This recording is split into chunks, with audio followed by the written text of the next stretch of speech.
Hello YouTube, Jim here. I really appreciate you stopping by. Today I want to bring you the condensed story of Roberto Estalella, a name many modern baseball fans recognize through his grandson, Bobby Estalella, who debuted in the majors in 1996. But the original Roberto Estalella, El Tarzan, lived a baseball life full of grit, flair, hardship, and history few remember today. His journey began in Cardenas, Cuba, where he learned to swing a bat the same way workers cut sugarcane, a full, powerful arc that would become his trademark.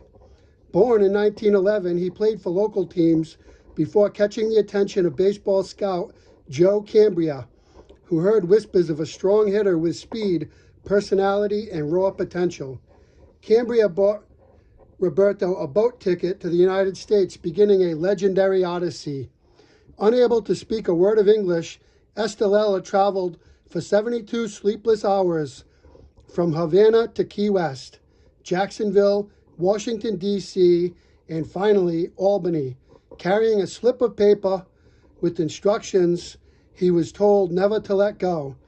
He pointed at food he couldn't name, he relied on strangers, and somehow he made it to the ballpark. And once he did, he hit hard.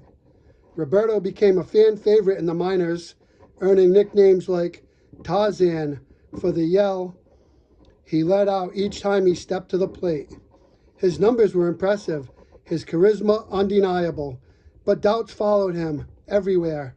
His fielding questioned, his English mocked, and behind the scenes, his skin color whispered about in an era where the color line still ruled baseball. Despite all odds, Estalella debuted with the Washington Senators in 1935 and immediately won over fans. He hit .314 in his first 15 games and played with such passion that fans reportedly phoned the ballpark just to check if he was in the lineup before deciding to attend. And yet, he bounced between the majors and minors for years. Too colorful for some managers, too bold for some writers, too hard a hitter for pitchers in the South, who sometimes retaliated with beanballs and slurs. But Estalella kept climbing.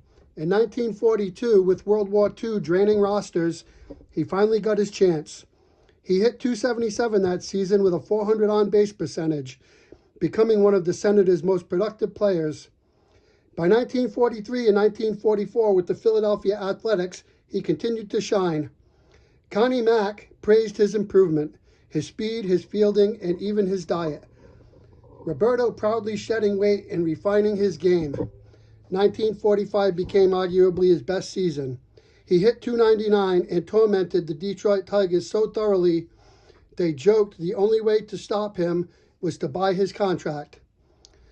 But then came the Mexican League, a gold-lined temptation offering wages far above the majors. Estalella jumped, joining stars like Sal Magli and Danny Gardella. For that choice, MLB suspended him 5 years.